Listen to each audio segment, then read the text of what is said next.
Let's be real. The middle-class lifestyle can be comfortable, but it can also trap us in the traditional 9-to-5 grind. If you would like to have the option, the flexibility, and the resources to break free, you need to identify and change some of the common habits that are holding you back. Let's explore what these are and how to overcome them. So let's get started. One of the most common and limiting habits we need to address is living paycheck to paycheck. This financial tightrope walk not only keeps us tied to our jobs, but also prevents us from building the resources needed to follow our dreams in the long run. Let's dive into why it is crucial to overcome this and how we can break free from its constraints. Living paycheck to paycheck seems to be very common, and it leaves no room for saving or investing at all. According to a survey, 78% of Americans live this way. This statistic highlights just how widespread and deeply ingrained this situation has become in society. To break this cycle, start by budgeting. Track your income and expenses in a very detailed way. Many people think they know these figures without writing them down, but you would be surprised. Once you know your numbers, look for areas where you could make some adjustments to your spending. For example, try reducing your dining out expenses and review your subscriptions and memberships. These small changes can save you hundreds, if not thousands of dollars annually. However, to truly break free, you need more than just a budget. You need a clear roadmap, which brings us to our next point, and that is setting smart financial goals.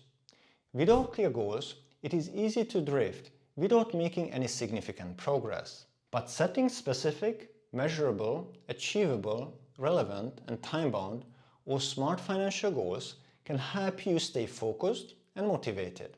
For example, instead of saying that I want to save more money, set a specific goal like I want to save $6,000 in the next 12 months by setting aside $500 each month.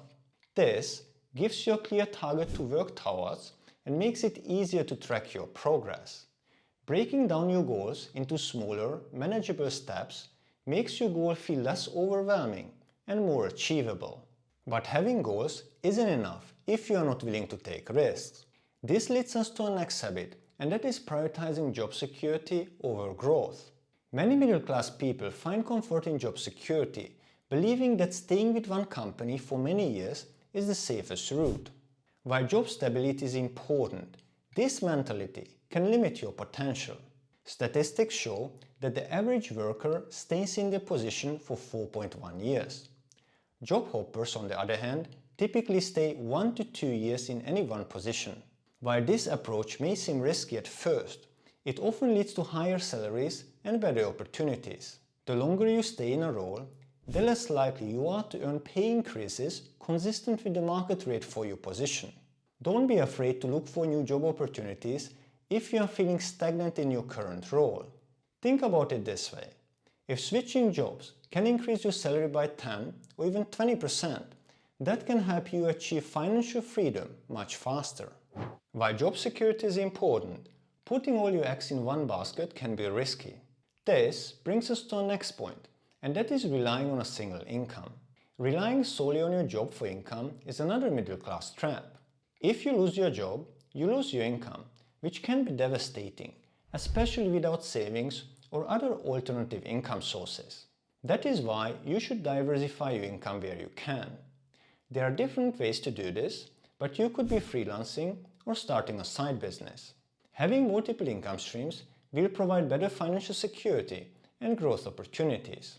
For example, renting out a spare room on Airbnb or selling on Etsy could provide an additional income. This additional income, if invested, could help you build a financial cushion over time. Consider this. If you can generate $500 from a side hustle, that is an extra $6,000 a year. If invested over 5 years at a 7% return, that would grow to $35,600. Diversifying your income is crucial, but many people fall into the trap of postponing action. This leads us to our next habit, the someday syndrome. They say, someday I will start investing. Someday I will start going to the gym. But guess what? Someday might never come. To tackle this, you can automate a portion of your paycheck into investments and also research potential gyms you would like to join. Don't wait for the perfect moment, as it usually never arrives. Taking action is crucial, and one of the most important actions you can take is to invest in yourself. Many middle-class people prioritize immediate comfort over long-term growth.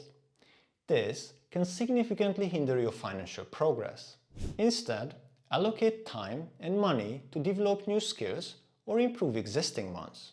You can take online courses, read books, and attend different workshops or masterminds. These can help you advance in your career or even start a new business.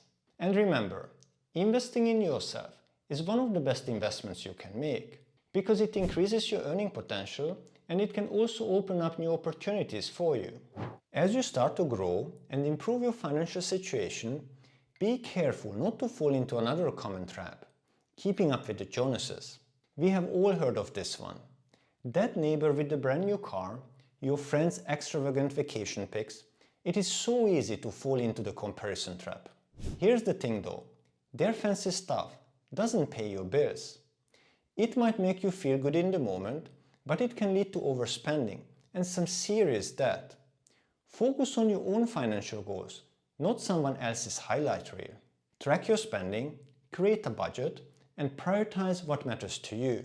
The dream vacation can wait, but feeling financially secure is priceless. Speaking of overspending, this brings us to one of the biggest financial hurdles many people face: staying in debt. High interest credit card balances, for example, can be a huge financial burden to many. Interest rates on credit cards can be in the high teens or even 20%, and Americans carried on average $6,329 in credit card debt. This can quickly spiral out of control. Focus on paying off high-interest debt even before starting to save, as this will give you an instant high return on your money. Consider debt consolidation if it helps you to reduce your interest rates. There are also several methods to tackle debt. You can use the snowball method, where you pay off the smallest debt first, or you can use the avalanche method, where you pay off the debt with the highest interest first. For example, if you have two credit cards with balances of $3,000 and $2,500 with interest rates of 10 and 22%, using the avalanche method, you would focus on paying off the $2,500 balance first while making minimum payments on the other. In this scenario, this is the approach which saves you the most money on interest. Once you have got your debt under control, it is time to start growing your wealth. But this requires a change in mindset, particularly when it comes to avoiding risk. Playing it safe might feel comfortable, but it also means missing out on potentially life-changing opportunities. Many people fear the unknown and prefer the security of a steady job, but this mindset can be limiting. Whether it is starting a side hustle, investing in stocks, or changing careers, taking calculated risks can lead to significant rewards. This is particularly true when it comes to investing. One of the most crucial habits to develop is investing rather than saving. While saving is important for emergencies, you have to invest if you want to reach financial freedom. Many people in the middle class make the mistake of keeping all their money in low-yield savings accounts. While this feels safe, it actually erodes your wealth over time due to inflation. Investing, on the other hand, allows your money to grow and compound over time. Let's look at an example. Suppose you have $10,000 to set aside. If you put it in a savings account for 30 years, with a 1% interest rate, you would have about $13,500. That's not very impressive. Now, let's say you invested that $10,000 in stocks or funds, earning an average annual return of 7%. At the end, you would have about $76,100. That is over 6 times more than the savings account. The power of investing becomes even more apparent when you make regular contributions. If you invested $500 per month for 30 years at a 7% average annual return, you would end up with around $585,000. Remember, investing does come with risks. However, over the long term, A well-diversified investment portfolio has historically outperformed savings accounts by a wide margin. Breaking free from the middle-class mindset requires intentional changes. By addressing these habits, you can pave the way towards financial independence and escape the 9-to-5 grind. It is not about making drastic changes overnight, but rather making steady, deliberate improvements in your financial habits and in your mindset. Start by tackling one or two of these habits at a time. As you see progress, you will gain confidence and momentum to tackle the rest. With patience, persistence, and the right strategies, you can break free from the middle-class trap and build the financial future you desire. And that was it for today. Thanks for watching, and don't forget to like, subscribe, and watch another video. See you in the next one. Thank you. Bye.